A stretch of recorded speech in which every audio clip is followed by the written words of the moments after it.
Shalom Aleichem. Mishnah Yomi is running through Shas. We're in chapter 5 of Bava Kama, Mishnah Zayin. Echad shor ve'echad kol behema. One shore or one of any animal. Now what this means is either a shore or any other animal, l'nefilat bor, applies to falling into a pit. As we explained yesterday, the person who dug the pit, did the excavation, did not properly protect it, is liable if an animal falls in. And it's not just a shore. Now the Torah mentions shore, but it's not just an ox, it's any animal. And the Mishnah goes on, Lahavroshat Har Sinai, to avoid Har Sinai at the time of Matan Torah, the giving of the Torah. Now it says there people and ox, but it's not just ox, it's any animal was not allowed to Har Sinai. L'tashlume kefil, for the double payment. This is if a thief steals an animal, they have to pay back double. And it's not just the ox or the donkey that the verses mention over there in Shemot chapter 22. It applies to any animal, the hashavat aveda, to the return of a lost animal. There in Deuteronomy chapter 22, it says sheep or a goat, but it applies to any animal. Lefrika is unloading. That's over in Exodus chapter 23. They actually talk about unloading the animal of your enemy, someone you don't like.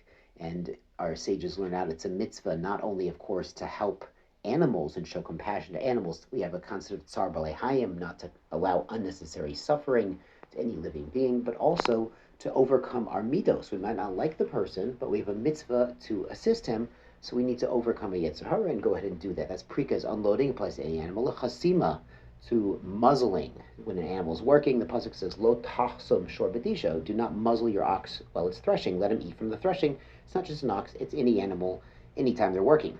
Kilayim is mixing. Now this can be interbreeding or it can be interworking. If you plow using two different animals in the harness, that would be kilayim. And it applies not just to the ox, which is mentioned in the pasuk, but any animal. Even if someone was plowing, the Gemara talks about, even if someone's plowing next to the ocean and they're using some kind of dolphin or orca to plow along with an animal and a land mammal on the land, that would be kilayim too. L'Shabbos, and for resting on Shabbos. And the Shabbos says behemtecha will rest, and that's just behema is a domesticated animal, because the Mishnah explains v'chen chaya v'ov kiyotzi behen. So to a chaya, a wild animal, and oaf, birds are just like them. So just like the behema that you own, the domesticated animal must rest on Shabbos. So too, if someone has a pet bird that could do malacha on Shabbos, they can't let it do malacha on Shabbos. And if they have some sort of wild animal that they've trained in their house, their pet, so too it should not work on Shabbos. So every time we said shore, I've often said, yeah, they're shore, they're ox, or any animal. So the Mishnah here is coming out clearly and explaining, yes, it applies to any animal. Im ken, the Mishnah says, yeah, so if that's true, Laman and Marshor Chamor, why does the pasuk often say shore ox or shore v'chamor, ox or donkey?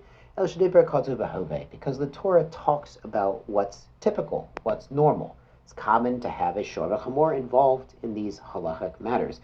And it's really a good point that when we try to learn Torah, to use analogies and language and situations to explain it that are accessible and relevant. That's part of the goal here in the Mishnah Yomi. So Mazel Tov, let's go on to chapter 6.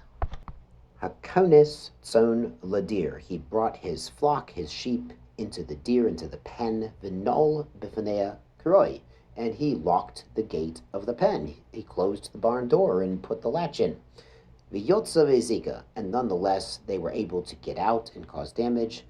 Potter, he's not liable, the owner of the animal is not liable to pay for the damage because he did the job properly, closed and locked the barn door. Lo nol b'fanea kuroi, if he didn't lock it properly, the gate could get blown open again by the wind, or, the hinges, let it kind of creak open and let the animals push on the door and get out.